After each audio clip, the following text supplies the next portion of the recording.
Welcome and thanks for joining us for Abnormal Summer Innovate 2025. This is our Ask Me Anything session.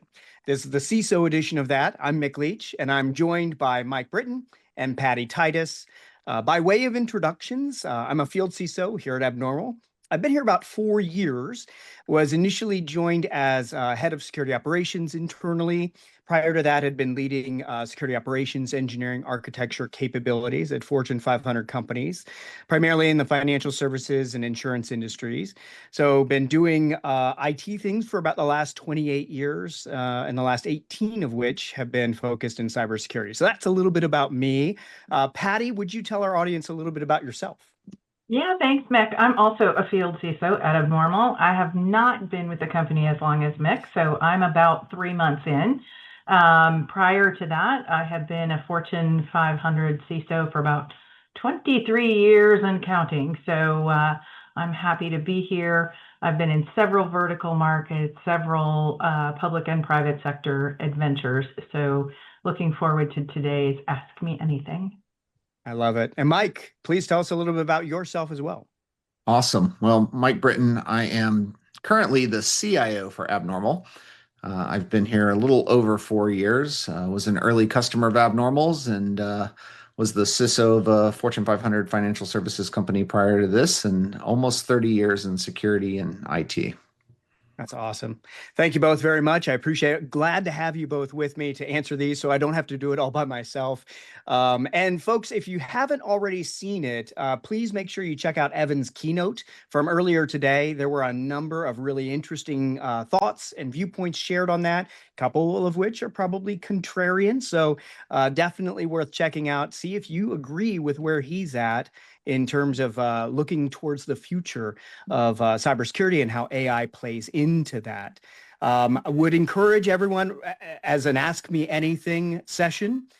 This only works if you ask us questions. So please do so. There's an opportunity to do that in the chat feature. So please make sure you put those questions in. And we do have a few queued up from earlier in the conference that came through. So I'm going to ask the first one, and I'll see, Mike, if you would start us out maybe in this, and then we'll come to Patty and see if you have some thoughts as well.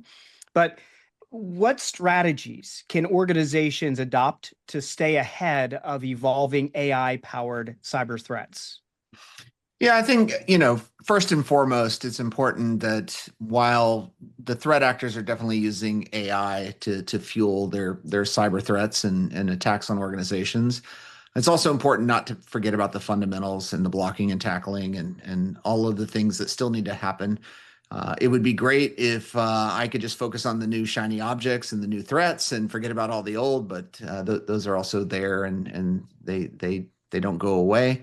But I would say for AI threats and just AI in general, it's one, I think part of it is coming up and becoming literate in the technology and what it is and what it's not, understanding things like generative AI and just some of the things like A to A and MCP and some of the new protocols and ways that AI agents work and where technology is going. I think part of it's understanding where your business is going. Your business is probably moving into areas of AI very rapidly, and a lot of those same technologies and same ways it works. The bad guys take those same things and adapt them. I often joke that the difference between a person that's in marketing and using AI tools to send out marketing emails to get people to respond and quote unquote cold call potential buyers, the difference between them and a BEC attacker is motive. They both want the same thing. They just have different, one's doing it for legitimate purposes, although some may disagree and find them annoying, but their only difference is one's bad and one's good. I love that. And I love that you brought up blocking and tackling. I once heard Vince Lombardi say that football is basically two things. It's blocking and tackling. He didn't care about the formations and the new tactics and tricks on offense or defense. If you block better than the other team, you're going to win. And I think there's still some truth to that in the cybersecurity space as well, right? Doing those fundamental things well, MFA and protecting identities, patching systems, all of those things. I think that's important. Patty, anything to add here? Yeah, I think what's really important is to keep our employee base largely educated on what's happening. So oftentimes they'll read about something in social media or in the press. Now, I think it behooves us to actually get ahead of this one and do more around educating our employees about the threats. The deepfakes have become quite a topic of conversation. All of our tactics have had to change and evolve. So I think that's probably number one. Number two is helping our organizations understand things like model drift, retraining those models. Some of that is more on the ethical side than it is on the cybersecurity side, but I do think we're going to start to see more AI injections into our AI models, especially depending on where you're getting your AI models from or where you're pulling code into your models. I think that's also equally important. And that means, again, getting into that education side, educating our developers and the people that have their hands on these models. So those are some ideas I think are important to talk about. Agreed. And so we do have our first question coming in from the live audience. Thank you for that, by the way. With quantum computing on the horizon, how would this impact the current email encryption solutions in the industry, and how could organizations prepare for this? Mike, would you like to take a stab at that first? Yeah. It's one of these things of quantum's been on the horizon for a long time. It's still a solution looking for a problem, in my opinion. Yes, I do think we'll get there at some point. The reality of it is I've got 1,001 other problems that are actually happening today. They're actually, I can see them every single day hitting my users, my organization. I do think it's always good. It's always good to have a practice where you're looking at emerging risks and trying to guess what the next big risk is going to be. But at the same time, I don't want to put all of my effort playing what if and thinking about what might happen with these things. I trust there's a lot of organizations out there looking for, AES, TLS 1.3. They're all fairly dated. Quantum computing will mess that up. But there's 1,000 other things that are happening today. Agreed. Patty, anything to add on that?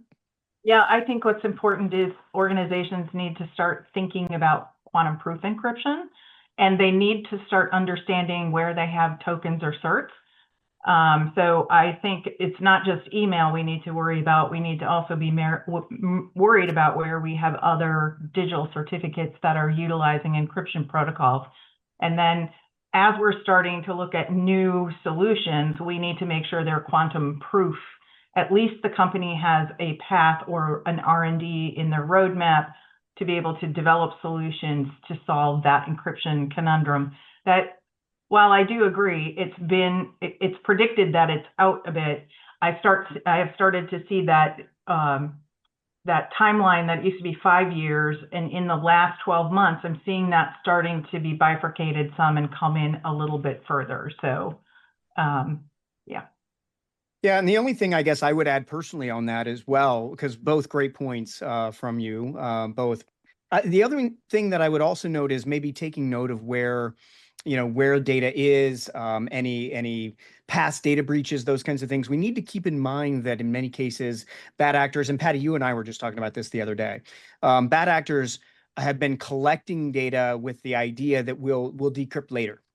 So there may be lots of encrypted data that has been absconded with by bad actors that will later, once the ability comes to play through quantum computing to decrypt, that may bring old data back into play today. And so keeping an eye on things like data minimization, deleting old data, making sure that passwords and those kinds of things are rotated on a pretty frequent basis, help protect us from old data coming back to bite us once we do get to that point. So definitely something to consider. So with that, we do have another question here, again, from our live audience. Thank you very much.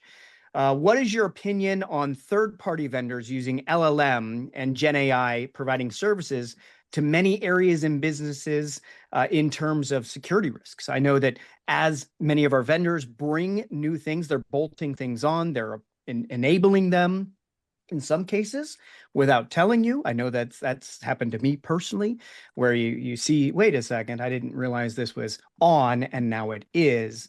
What kind of security risks do we see coming out of that, and how do you deal with that? Mike, let me come to you. Sure. I'd be remiss if I didn't say I'm fully bullish on AI since I work for an AI company, and part of my job, my day job, is helping us with our AI transformation on internal processes. I would say you can't take the approach of head in the sand. This is here. The bar and the threshold for your users to use this at a click of a button and put massive amounts of data out there. There is no bar, there is no perimeter. And so you can get ahead of it and you can work with your organization or your company. I still see organizations all the time, big, large Fortune 500 companies that play the game of we're going to disallow all AI, and I feel that's naive, and I feel like that's not something that they're going to be able to. You can't put the genie back in the bottle on this one. And so I think part of it is understand, work with your business, work with your users, help your users use services that can be controlled, that you have a level of control on how the vendor is using the data. I think, and you brought up this too, where vendors are trying to cram in Gen AI use cases all the time, because if you go to RSA or Black Hat or any other conference, every single vendor is an AI vendor these days. And so you can't really avoid it. I think part of it is understanding with your vendor.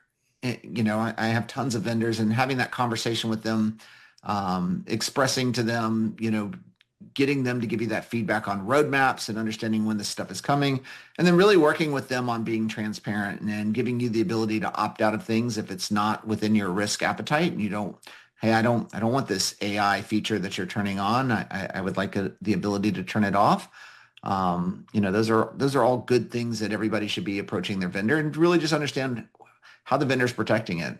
I'm assuming a vendor is using their own managed LLM. It's under their control. It's not going to hallucinate my data to some other customer or outside, the four walls of their organization. But I also don't want to assume anything. I want them to tell me that. I want them to be able to demonstrate that they've got good governance around it. Very good. Patty, any thoughts on that you want to add on? Yeah, I think it's really, really important that anyone in this space is dealing with your procurement and your contracts. And so I think it's really important to get language into your contract that somewhat indemnifies your company in the event somebody's AI goes off the guardrails. So in working with legal, working with procurement, making sure you're putting the right language in there about your data usage in model training. I think that's a really important point, that we don't want to overlook our relationship with our friends in legal and procurement. Good call. Good call out. I will also note for our attendees that you are going to get a little party favor in terms of the real AI vendor cheat sheet. That will come to you from Abnormal via email after the event wraps. So be on the lookout for that. We hope that will help you, kind of cover this ground yourself as well. Mike, a moment ago, you'd mentioned transparency. And I think when it comes to AI, that's really one of the big watchwords that we're talking about right now. So let me ask you, how do you ensure transparency and trust in AI-driven security solutions? I think the first part, and this is where I like things like the EU AI Act, I think the first part is understanding the purpose and use of the AI in whatever system. What are they doing? There's a vast difference between AI that is making banking decisions, medical decisions, or keeping a plane in the air versus an AI that's summarizing text and providing you a synopsis of text that you've sent it. So it's the risk of the processing. It's also the risk of the data that's being used. Is it sensitive data? Is it highly sensitive personal data from a GDPR perspective, or is it just fairly benign data? So understanding exactly what it's used for, what's the use case, what's the risk if something goes bad. I think the other piece on transparency is, there's a lot of proprietary things there. Part of abnormal secret sauce is how we use AI to detect malicious emails and stop account takeovers. So we don't want to disclose IP, but we do provide a level of transparency in our product so that any user of our tool can go in and see exactly why Abnormal made the decision that they made. So I think giving that level of transparency and helping whoever the user is understand how the AI got to some sort of decision, I think is very helpful. And then I think the other thing that's also super important from a transparency and trust perspective is, where's the human in the loop? AI is great. AI takes a lot of human, manual, repetitive tasks out. But at some point, it's not perfect.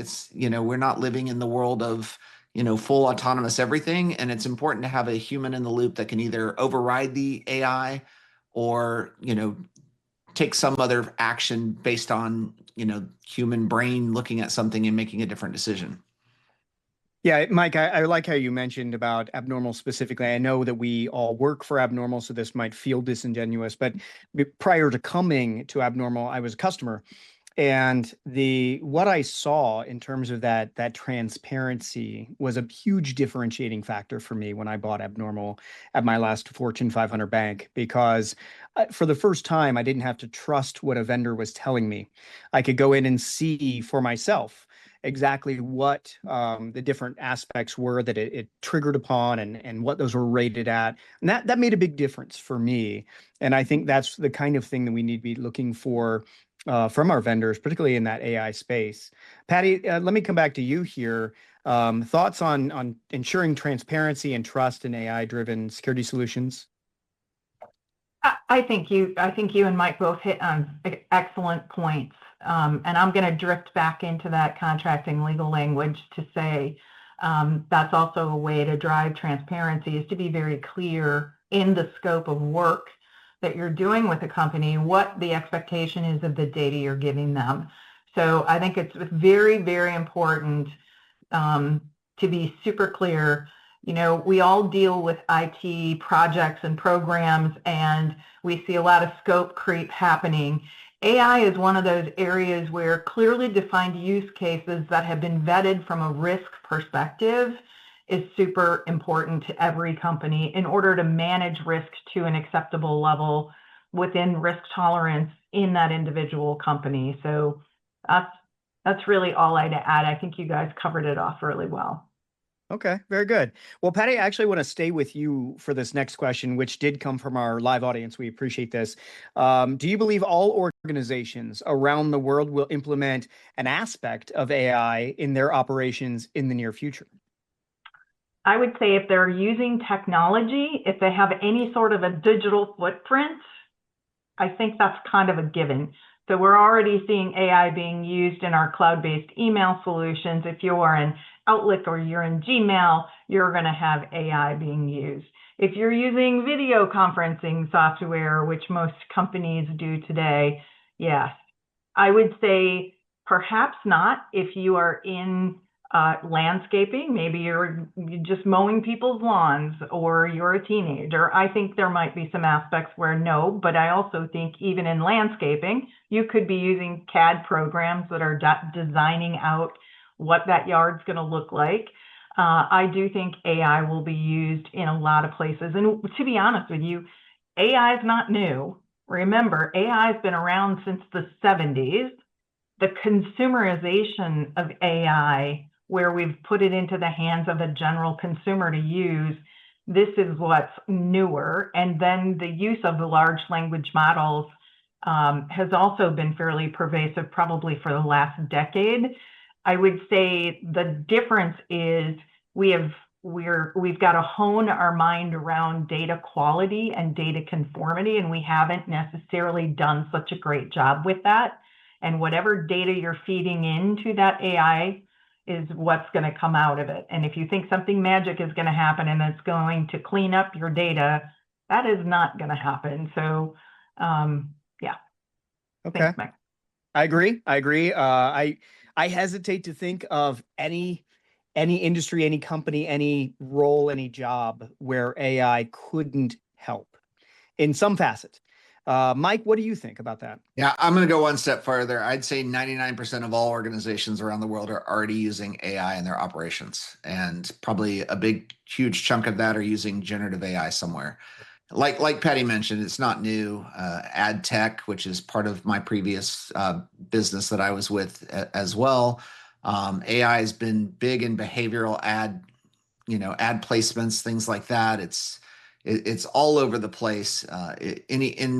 Honestly, any organization today is a digital organization in some form or fashion as well. It doesn't matter if you're oil and gas, manufacturing, banking, healthcare. We live in a fully digitized world these days. And if I've got reams of data, if I want to measure, if I want to forecast, predict, AI is a great solution to do all those things. Agreed. And quick shout out to the oil and natural energy ISAC. I'll be speaking with you guys in a few weeks, so I'm looking forward to that. All right, back to our questions. We do have another question here, and it is from our live audience, and so I'll do my best to get this right here. With threat actors seemingly international, and the inability for local laws and citizens unable to really do anything, what needs to change in the political climate and international laws and enforcement for the answer to not simply be better defend yourself against the threat actors? Corporations at least have some enterprise class tools in most cases, but the regular citizens are largely undefended, an undefended target against international crime. Mike, any thoughts on this? It's always tough because laws and regulations always trail technology advances and pretty significantly. I mean, we still people usually get busted on wire charges, not internet related type of laws. So we still use very antiquated laws even to bust people today in the U.S. It's hard because you look at places like Nigeria is a great example. That's always been the hotbed for business email compromise actors. And the reason being is a couple. They have a lot of educated people coming out of STEM and technology and engineering. You graduate with a degree and there's not a job for you. And what do you do to put food on the table? And oh, by the way, the business email compromise helps put food on the table. So the government turns a large blind eye to it because, hey, some unnamed victim that's on thousands of miles away is suffering, not my people. And so it just creates this perfect storm of situation, capability, lack of prosecution. I mean, you've seen it throughout the years too. You see someone in Eastern Europe, Russia or one of these countries like that was involved in hacking, and or they do it from a non-extradition country, and the 10 to 1 the times they get busted is when they get sloppy and end up taking vacation to a country that has extradition laws with the US, and they end up getting caught that way. And so it's unfortunate, I think, really. And I think Patty touched on this early on in one of the other conversations. It's a lot about education. It's a lot about figuring out ways to not be social engineered, because most of these attacks, whether AI generated or not, really prey on our ability to be social engineered as humans. And it's unfortunate. I had one of my coworkers reached out just this week. Her mom got a weird pop-up on her computer and asked for her to sign into a bank. And luckily her brain engaged. She engaged enough, but she didn't give them a bank account information. But I've had way too many stories throughout, coworkers, friends, family that have been compromised and lost thousands of dollars, if not everything, from social engineers that are operating in a place where they can't be touched. And it's unfortunate. I don't know if there's an answer from a legal regulatory perspective, but I do say the better people are educated, the better people can disengage and re-engage their brain. I think that's the only chance we have. Yeah, I would agree. I think this also hits close to home for me as well. My wife's grandparents lost everything. Had to, their entire life savings to a financial scheme. And so it does hit home close to home. I think there's some neat social programs out there as well in terms of educating seniors. I was just in Australia a few weeks ago, and they have commercials on TV that are routinely telling folks, stop, pause, think, does this make sense before you engage?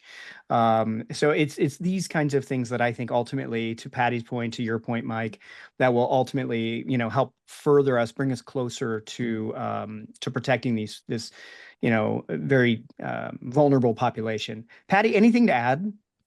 Yeah, I'm just going to add one little thing, Mick, and that's, I really think this is where people need to take time to invest in good security products for their computing devices. A lot of people are, oh, my antivirus product expired, I'm not going to renew it.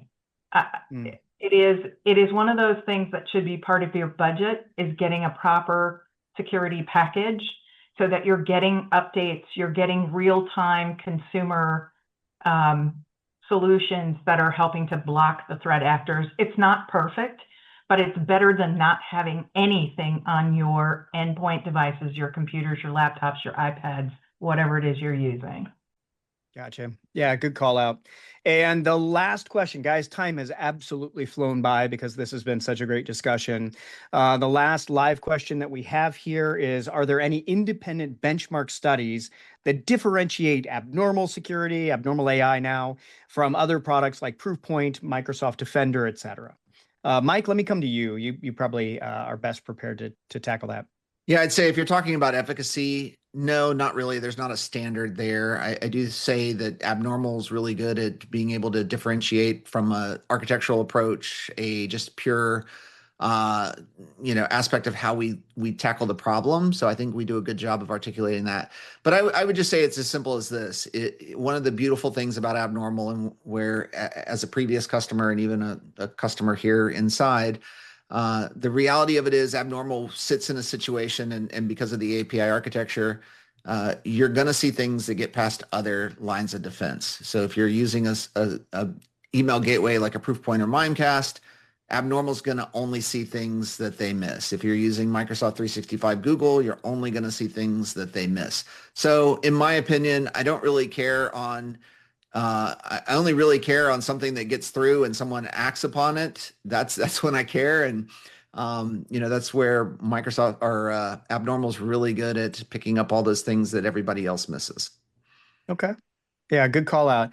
The only thing I would tag on to add to that might just be looking at sort of the neutral parties like Gartner and Forrester. Both have really good write-ups on all of those security solutions. So feel free to take a look at those. They will help, again, independent analysts' viewpoints on all of these things that might help you kind of narrow down the group that you're looking for. And with that, friends, that brings us to the end of our time together. I simply want to say thank you all very much. Thank you first to Mike and to Patty for incredibly useful and interesting answers to the questions. Certainly learned a lot. Folks, we just want to say thank you very much for spending time today with us here at Summer Innovate 2025. And if you have any questions, please feel free to reach out. There are ways that you'll see in the program there that you can reach out to us in any way, shape, or form. We're happy to come back and answer any questions that you may have. And with that, I will simply say thank you all very much. Keep fighting the good fight. You guys are the tip of the spear, so stay sharp. Thanks.